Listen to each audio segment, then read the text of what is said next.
Hello everyone, मैं हूं Aditi Awasthi. Bollywood breaking 2020 show हो चुका है और अब अपने डिजिटली जो हमारे दर्शक हमारे साथ जुड़ते हैं उनको आज की सारी अपडेट देने के लिए मैं हाजिर हो गई हूं। तो बॉलीवुड से जुड़ी जो सबसे बड़ी खबर आ रही है वो एक तो सुशांत सिंह राजपूत केस से रिलेटेड है और दूसरी खबर जुड़ी है ड्रग्स के मामले में।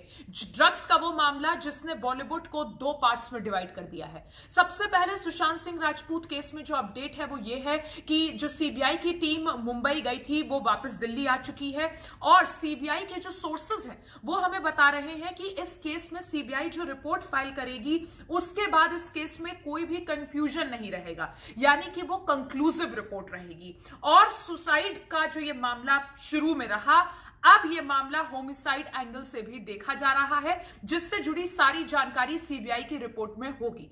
इस बीच महाराष्ट्र में विधायक नितेश राणे ने कुछ अहम बातें मीडिया के साथ शेयर की हैं, हमें बताई हैं, जिनको सुनने के बाद यह लगता है कि वाकई सुशांत सिंह राजपूत केस को जिस तरीके से इनिशियली हैंडल किया गया और जिस तरीके से इसे एक open and shut suicide case माना गया वो गलत था। उन्होंने बताया कि दिशा साल्यान जो सुशांत की मैनेजर थी, 8 जून को दिशा साल्यान ने 100 नंबर पर कॉल किया था मदद के लिए और उन्हें मदद नहीं मिली थी। जब उनकी मौत हुई उसके बाद सुशांत सिंह राजपूत को जब ये खबर मिली तो सुशांत बेहोश हो गए थे। ये भी दावा किया जा रहा है, जो सुशांत के फ्लैटमेट सिद्धार्थ पिठानी हैं, उन्होंने सीबीआई से पूछताछ में बताया है कि सुशांत खुद की सिक्योरिटी को लेकर बहुत ज्यादा डरे हुए थे।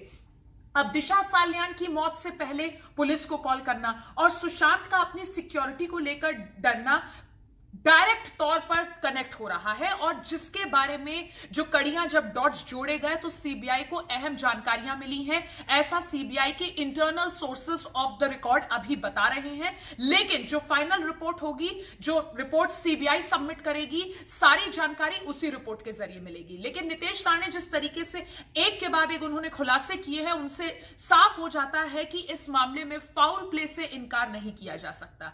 इसके बाद एक और अपडेट है इस मामले में। रकुल प्रीत ने दिल्ली हाई कोर्ट में एक याचिका दायर की है। उन्होंने कहा है कि जिस तरीके से उनका नाम आ रहा है सुशांत की मौत के बाद ड्रग्स केस में, कि रिया चक्रवर्ती ने नार्कोटिक्स कंट्रोल ब्यूरो से पूछताछ में रकुल का नाम लिया है, तो उनका मीडिया ट्रायल ना हो और उनका नाम इस तरीके से ना लिया जाए। लेकिन सच तो यह है कि जो रिया के कॉल डिटेल्स है, जो उनके कॉल डिटेल्स का जो रिकॉर्ड है, जो सीडीआर है, वो इस बात की गवाही दे रहा है कि रकुल प्रीत रिया चक्रवर्ती के कांस्टेंट टच में थी। और 8 तारीख को जब रिया चक्रवर्ती ने सुशांत का घर झगड़े के बाद छोड़ा और 14 तारीख को उनकी मौत के बाद भी रिया चक्रवर्ती और रकुल एक दूसरे के कांटेक्ट में रही थी। तो रकुल भले ही इस मामले से खुद को अलग रखने की कोशिश करें, लेकिन सबूत उनके खिलाफ है ड्रग्स के केस।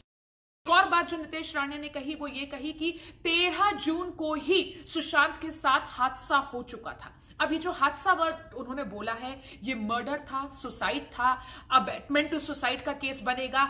ये जो हादसा वर्ड है इसको किस तरीके से सीबीआई बताएगी ये आने वाले कुछ दिनों में पता चल जाएगा।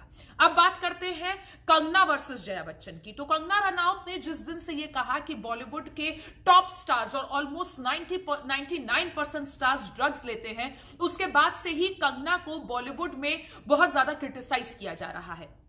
इसके बाद राज्यसभा में जया बच्चन ने बॉलीवुड की छवि को खराब करने का मुद्दा उठाया और उन्होंने बोला कि जिस थाली में खाते हैं उसी में छेद करते हैं। ये उनके वर्ड्स थे, एंड आई कोट हर। और ये बात उन्होंने रवि किशन के लिए बोली, इनडायरेक्टली बिना नाम लिए, क्योंकि रवि किशन ने उससे एक दिन पहले लोकसभा में यह मसला उठाया था कि किस तरीके से ड्रग्स ना सिर्फ बॉलीवुड में बिग टाइम एंटर कर चुके हैं बल्कि हमारे देश के युवाओं को भी इनसे बहुत ज्यादा ड्रग्स से खतरा है और इस मामले पर ध्यान देने की जरूरत है। और कंगना रनौत इससे पहले यह मामला उठा चुकी थी। तो जया बच्चन ने भले ही नाम ना लिया हो, लेकिन जया ने कंगना और रवि किशन पर निशाना साधा। इसके बाद आती है जयप्रदा। तो आप समझिए बॉलीवुड की 2 वेटरन एक्ट्रेसेस, टॉप की एक्ट्रेसेस, जया वर्सेस जया, ये पूरा मामला हो गया। जया प्रदा का कहना है कि बॉलीवुड में इस तरीके की प्रॉब्लम है, इस बात से इनकार नहीं किया जा सकता और हम इसे नजरअंदाज नहीं कर सकते। हम ये नहीं कह सकते कि इमेज खराब हो रही है एक इंडस्ट्री की तो आप इस बारे में बात मत कीजिए,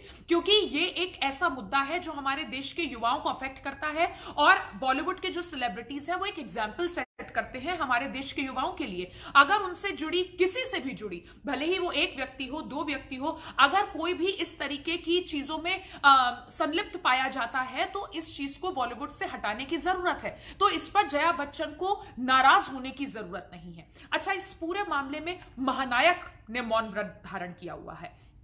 जया बच्चन बोली तो एक पूरी ब्रिगेड बॉलीवुड की है, जोया अख्तर, फरहान अख्तर, दिया मिर्जा, मीरा नायर, बहुत सारे और लोग हैं जो कि जया बच्चन का साथ दे रहे हैं। सोनम कपूर भी उसमें है।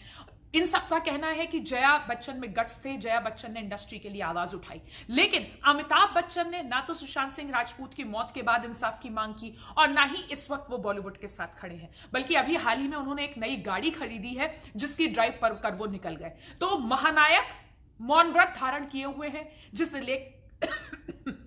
जिसे लेकर देश में शोर है। और यही बॉलीवुड में आज की अपडेट है। Bye bye. Presenting B News app available on Google Play and App Store. Download it now.